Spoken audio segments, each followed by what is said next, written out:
All right, so pull up a chair. Let's talk about what happened after the rain stopped. This is Genesis 9, and it's like the pilot episode for the brand new post flood world. So the ark doors swing open. Noah, his family, and all the animals step out onto this fresh, clean, soaking, wet planet. It's a total reboot. And God shows up, not with a storm, but with a blessing. He looks at Noah and his sons and basically says, okay, guys, let's try this again. Round two. Be fruitful, multiply, and fill this place up. But he adds a few new terms and conditions for this new world. First, he tells Noah, things are going to be a little different between you and the animals. From now on, they're going to be afraid of you. You're in charge. And then he updates the menu. Before the flood, it was all plants, all the time. Genesis 1:29. Now, God says, everything that lives and moves will be food for you. Just as I gave you the green plants, I now give you, well, everything. You can almost hear the cheer from everyone who was tired of salad. But, and this is a big but, he gives one crucial rule. Just don't eat meat that still has its lifeblood in it. Why? Because life is sacred. And that leads to God's most important new rule.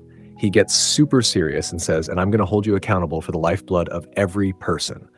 Anyone who takes a human life by another human, their life will be taken too.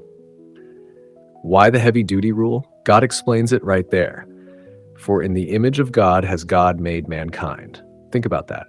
God says, you are priceless to me. You look like me. To harm another person is to vandalize a masterpiece. That's a huge deal, and it's the foundation for everything. After setting the new ground rules, God does something amazing. He's like, Noah, gather everyone, your family, your kids, their kids to be, and yes, all the animals too, the birds, the cattle, the lizards, everyone. He says, I'm making a covenant. A covenant is way more than just a pinky swear. It's a rock-solid, binding, unbreakable promise. Here's the deal, God says. I promise from this day forward, I will never again destroy all life on earth with a flood. No matter how bad things get, no matter what people do, a global flood apocalypse, off the table. Done. This isn't just a promise to Noah. God specifically says it's for every living creature on earth for all generations to come. That means you, me, our dogs, and the squirrels in the park. We're all covered under this promise. And God, being the ultimate showman, gives it a logo, a sign. I have set my rainbow in the clouds, he says. And whenever I bring clouds over the earth and the rainbow appears, I will see it and remember this everlasting promise I've made. Isn't that incredible? The rainbow isn't just for us to see and go, aw, pretty. God literally put it there as his own reminder, a cosmic I promise note stuck to the sky. So next time you see one, just smile. It's God winking and saying, we're good. I keep my promises. Okay, so the new world is starting. We get the credits for the new human race. Noah's sons, Shem, Ham, and Japheth. The Bible makes a special note. Ham was the father of Canaan. Spoiler alert. This is major foreshadowing. Tuck that name away. It's going to be a big deal later. So Noah, the guy who just saved the world, decides to take up a hobby. He becomes a farmer, and what does he plant? A vineyard. And, well, let's just say he really enjoys the fruits of his labor. A little too much. One day, Noah makes some wine, drinks it, and gets completely hammered. He stumbles into his tent and passes out completely naked. Now, his son Ham walks in. He sees his dad in this really vulnerable, embarrassing state. And what does he do? Does he help him, cover him up? No. He thinks it's funny or something.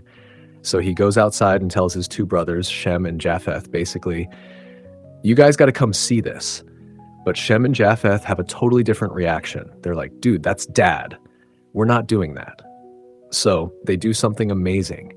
They grab a big cloak, put it over their own shoulders, and then they walk backward into the tent so they can't see their father's shame. They just feel around until they can cover him up, and then they walk back out. It's the ultimate act of honor and respect. When Noah finally sobers up, probably with a massive headache, he finds out exactly what happened. And he is not happy with Ham. This is where it gets intense. He doesn't curse Ham directly, but he curses Ham's son, Canaan, saying he will be a servant to his brothers. But then Noah speaks these incredible blessings over Shem and Japheth, blessing their futures and their relationship with God, all because they chose to honor him when he was at his lowest. It's a really powerful and kind of sad story. It reminds us that even the greatest spiritual heroes, like Noah, can have epic fails. But the real test is how we react to someone else's failure. Do we mock them, like Ham, or do we cover them with grace and honor, like Shem and Japheth? And that's pretty much the chapter.